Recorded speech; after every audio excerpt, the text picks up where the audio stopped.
Bom dia, boa tarde, boa noite, bitcoins do Brasil e do mundo que me acompanham aqui no Declarando Bitcoin. Gente, eu voltei com o saco da loira.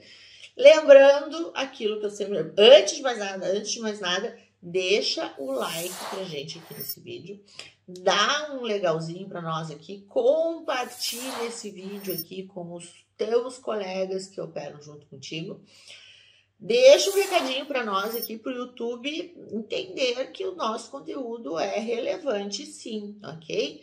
E lembrando que a dúvida de um ajuda o outro. Então, gente, deixem as dúvidas aqui para a gente responder em público para vocês, ok?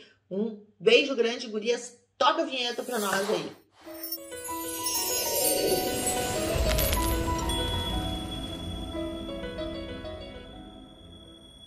Gente, então lembrando aquilo que eu falo, que a dúvida de um sempre ajuda o outro, porque as dúvidas são sempre as mesmas, tá?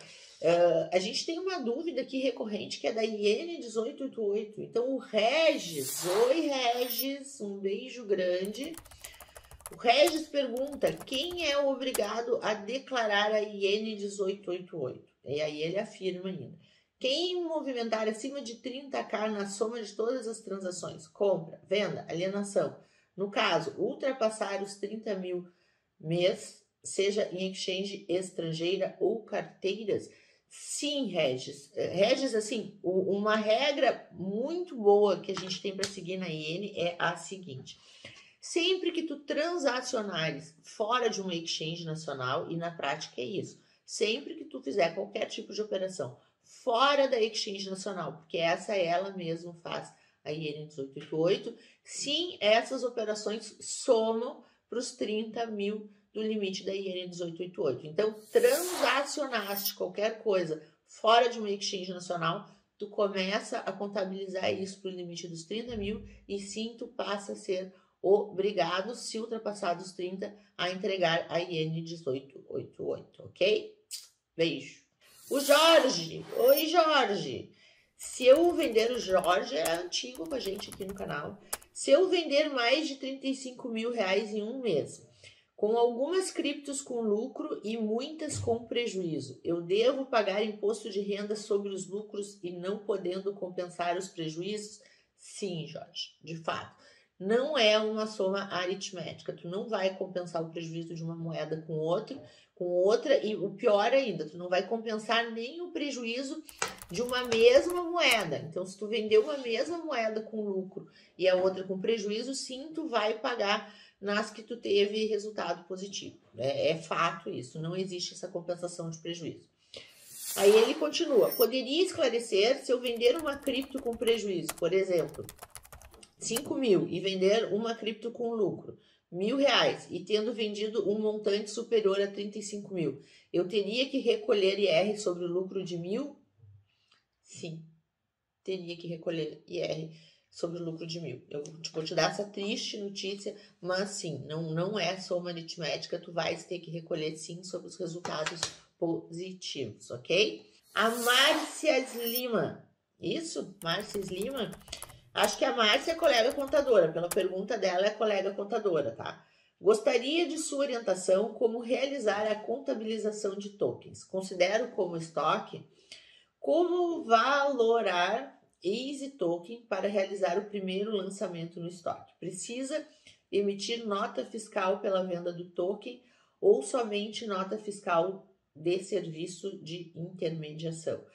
Márcia, a primeira coisa que, se tu é contadora de uma empresa que é emissora de tokens, tu tem que pensar o seguinte. Se tu é emissora de tokens, tu estás criando o token, tá? A minha orientação, e eu tenho um artigo sobre isso, quando tu é emissor de token, tu vai ter que sim registrar esses tokens. A minha orientação, minha primeira orientação, sem olhar o caso, seria inclusive te fazer um registro de ativo e passivo de compensação, ok? Para te ter controle desses tokens, certo? Isso a primeira coisa. Com relação à nota fiscal de serviço, na venda do token, também é nota fiscal de serviço. Agora, se tu compraste o token para a revenda, veja bem, comprou o token para revenda. aí sim é uma intermediação e aí sim a tua nota fiscal é de intermediação. Tu tens que ter o cuidado de verificar se tu é emissora do token ou se tu compraste o token para alienações, certo? Se a tua atividade fim for intermediação e tu comprou ele para venda dele mesmo, ok, nota fiscal de intermediação. Se na tua atividade tu é emissor de tokens, esse token vai ser vendido pelo valor integral, ok? Qualquer coisa, Márcia, eu acho que tu é colega contadora, dá uma olhadinha no nosso curso, beleza? Dá uma olhadinha no nosso curso de formação de contadores, ok? Um beijo grande para ti. O Batista Júnior. Oi, Batista. As moedas adquiridas através de staking, onde devo lançar? E na descrição do imposto de renda anual. Vamos por partes. As moedas que tu recebeste através de staking, tu vai registrar elas no teu estoque. Então, vamos lá. Tu tinha, digamos que, 100 AXS, vou dar um exemplo, tá? AXS no staking, tá? E tu recebeu mais, 2, 3 AXS nesse staking de AXS que tu fez. Então, tu tinha um custo inicial e uma quantidade inicial. O que tu vai fazer? Tu vai acrescentar a tua quantidade de AXS as recebidas no staking, mas sem acrescentar custo a elas, porque tu recebeste elas sem custo, ok? E isso já responde as tuas outras perguntas aqui.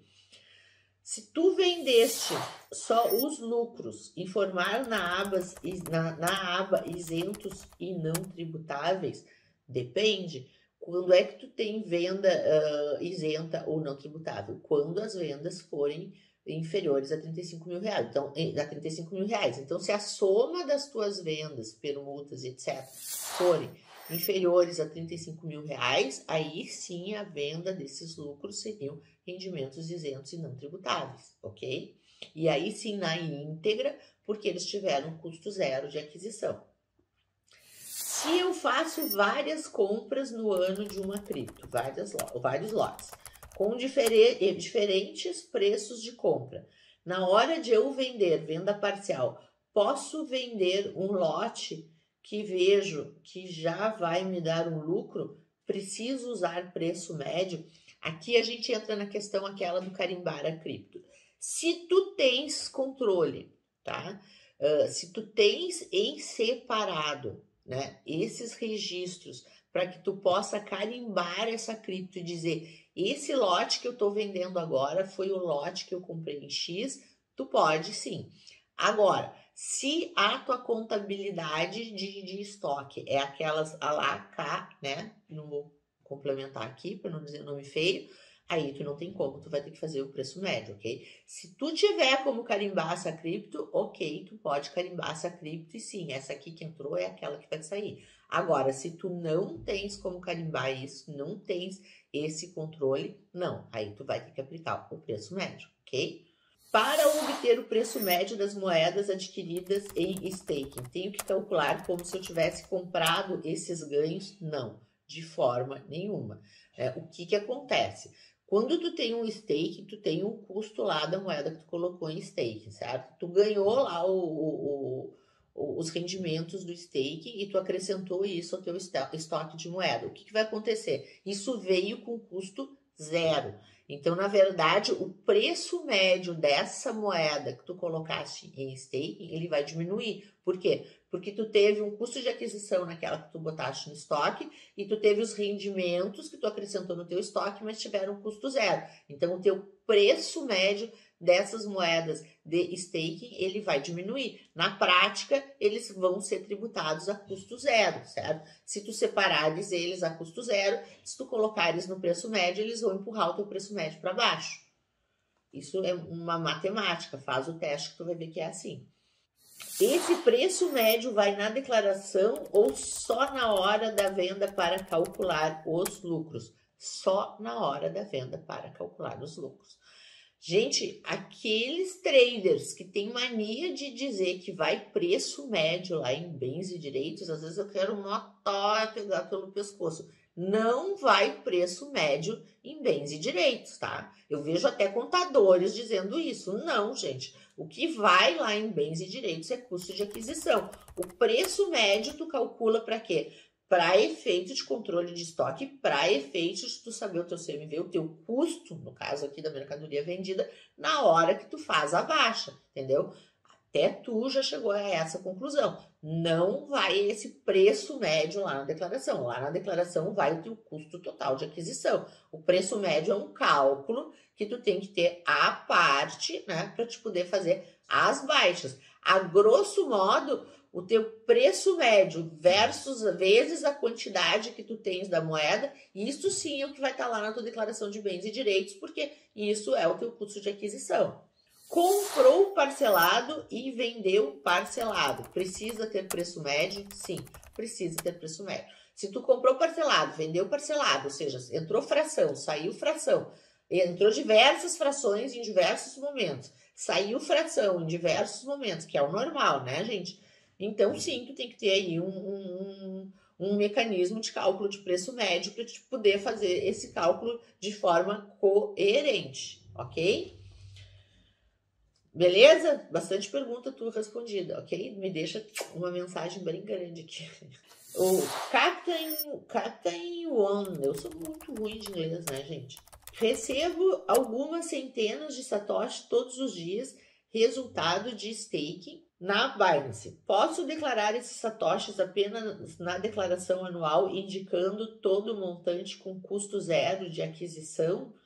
Pode, né? Como não tem custo zero lá na declaração de renda, o que tu vai colocar? Tu vai colocar isso lá na discriminação, né? A que tu ganhou, a título de que, aonde isso está custodiado, né? A quantidade, qual é o token, e pode colocar, por exemplo, a 0,01, né? Para figurar isso no teu estoque e identificar que isso não teve custo de aquisição. Eu utilizo muito isso, tá? Existe algum limite para ganho em BTC através de staking que me obrigue a fazer algum tipo de declaração sem ser anual se eu não vender esses satoshis? Se a gente está falando só de satoshis, tu não vai entrar aí em limites, tá? Mas, por exemplo, digamos que tu tenha ganhos acima de 30 mil reais, tá? Se tu tem ganhos acima de 30 mil reais, lembrando que a IN, ela sim, ela utiliza a cotação, tá? Ela utiliza a cotação e a conversão né, pro dólar, venda do dia. Aí sim, tu teria que fazer também a IN 1888, certo? E se tu alienares isso acima de um valor de 35 mil reais, sim, tu terias também que fazer o GCAP, certo? Então, sim, tu tens que observar os limites de qualquer forma. Sou obrigado a declarar o endereço da minha carteira de criptoativos na declaração anual de forma alguma. Inclusive, eu aconselho que não faça isso. Não declare o endereço da sua carteira lá no imposto de renda, tá? Acho que é uma informação completamente desnecessária. Hoje, pela norma, o que a gente tem? Que a gente tem que dizer qual é o ativo, qual é a classe desse ativo, né? Então, é um Bitcoin, né? Então, tu vai dizer um Bitcoin custodiado em X, Y ou Z, se empresa ou CNPJ, né? Se carteira, o modelo da carteira. O endereço, não, uma informação desnecessária. Rolante Cruz, olá, Rolante. Como está funcionando a declaração dos lucros em contratos futuros com criptoativos? Importante aqui aquilo que eu falo sempre. Contratos não são criptos. Contratos são contratos. Poderiam ser contratos de arroz, de feijão, de soja, de quaisquer outras coisas. Eles são baseados em criptoativos. O que acontece? Eles não são objeto de IN 1888. Mas os lucros dos resultados dos futuros, esses sim, eles vêm, em geral, numa stablecoin, certo? E essa stablecoin, ela é acreditada onde? Lá no teu spot. À medida que tu acredita isso lá no teu spot, isso sim é objeto de IN 1888, tu vais colocar isso para jogo ou alienação e sim, isso vai estar sujeito à tributação também, ok? O que de fato não entra é o que? Os contratos em si. E lembrando que se tu tem um colateral lá, e tu vais ter um colateral lá para os futuros, lá paradinho na exchange, porque é o colateral dessa tua operação. Aonde está esse colateral? Está em estoque, né? Ele está, tu vai considerar ele num estoque à parte, dizendo que ele está em colateral lá na exchange X, Y ou Z para garantia de um contrato futuro, ok? Designer Gui Oliveira. Faz um tutorial na prática de futuros alavancados da Binance. Querido, é bem complicado fazer um tutorial aqui de futuros, tá? Eu já fiz alguns vídeos de futuro, acabei de dar aqui uma resposta sobre futuros, tá? E tu pode te basear por essa resposta minha. Eu não vou te dizer que não, mas eu vou tentar fazer isso em tutorial. Vocês sabem que eu sou meio manca de YouTube para algumas coisas, algumas ferramentas, tá? Mas a gente tem agora aqui algumas novidades no Declarando Bitcoin, que eu tenho, inclusive, uma pessoa agora para me ajudar a fazer essas gravações, e eu vou tentar fazer um tutorial na prática para vocês, ok? Prometo. Deixa um recadão lindo para mim, maravilhoso aqui, que aí eu tento duplamente, tá? Silvinha, vi um contador dizendo que é R$100 para cada mês que foi entregue com atraso. Ela está se referindo aqui à IN 1888, R$100 é da IN 1888, tá? Só para constar. Então, se entreguei referente janeiro em julho, pago somente R$100 e não 100 vezes os meses de atraso, não, tá? Tu entendeste errado ou a pessoa explicou errado. Na verdade, o que diz e a analogia disso com outras obrigações acessórias em atraso é que a cada mês, né, ou fração, ou seja, tu entregou a de janeiro, ela vencia em fevereiro, então tu vai pagar a referente a março, abril, maio, junho, julho, por mês. E se tu fizeres isso antes da Receita Federal se manifestar, tu ganha ainda o desconto de 50%. Usuário anônimo. Olá, anônimo. Gente, lembrando, fica com a gente até o fim, porque a resposta pode te ajudar. Se for o caso, eu entrego 2 arquivos digitais referente ao mesmo período, um arquivo por pessoa física que utilizou exchanges no exterior e outro por pessoa física sem uso de exchange, sim, com certeza, tá? Tu tens que ter o cuidado, é que quando tu entrega em arquivo, tá? Tu consegue fazer uma única entrega no mês. Então, ao fazer essa entrega, tu já coloca os 2 arquivos. Se tu entregar um arquivo referente àquele mês, tá? Sem exchange, e depois tu tentar entregar o arquivo com exchange, ele vai acusar que tu já tem ele naquele mês. Então, o que tu tem que fazer? Entregar as 2 juntas, ou se tu já entregou em separado e não conseguiu entrar em outro, tu entra com uma retificadora entrando com os 2 arquivos ao mesmo tempo, senão eles não vão entrar, tá? Isso é uma prática de quem faz isso todo dia, ok? Qual é a forma correta de lançar mineração paga no imposto de renda? Na IN 1888 e na sua planilha. Explico hipoteticamente. Tive que prejuízo ao pagar 1,5 Bitcoin para minerar o total de 1 Bitcoin ao longo de 14 meses de contrato. Como seriam esses lançamentos, tendo em vista que houve custo de aquisição? Aqui tu tem que te ligar o seguinte, tu tá querendo colocar custo de aquisição numa tributação que a gente está fazendo a custo zero, certo? Então, a gente tem feito a tributação da mineração a custo zero desde que a Receita Federal se manifestou num webinário, onde sim a gente poderia considerar a mineração a custo zero, tá? Tu estás tentando aqui fazer uma coisa diferente. Para tu fazeres isso que tu está tentando fazer aqui, tu vai ter que usar o artifício do Carnê-Leão, né? Se isso é errado, não é errado. Se tu considerar tudo que for mineração lá no Carnê-Leão, a custo de aquisição, e considerar os teus custos com isso, tu também pode fazer isso. Tu vais ter aqui um trabalho redobrado, tá? E aqui os detalhes serão muitos. Eu te aconselho aqui nesse caso específico das duas uma. Ou tu procurar um contador, ou tu marcar até uma consulta com a gente, pra gente analisar o teu caso, tá? Porque tu tá saindo aqui daquilo que a gente tem entendido como mais fácil para controle da mineração, ok? E aí o buraco é mais embaixo. Então eu te aconselho a tu ir mais fundo e a gente não vai conseguir detalhar tudo aqui em vídeo, beleza?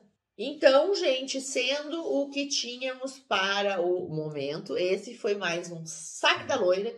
Estamos de volta aqui no YouTube. Eu vou te pedir de novo para dar o like pra gente aqui, dar o legal para nós aqui no vídeo. Compartilha esse vídeo aqui com os teus colegas e deixa um recadinho para nós aqui, ok? Então, um beijo grande, deixa tuas dúvidas aqui para nós e semana que vem, na terça-feira, nós estamos de volta.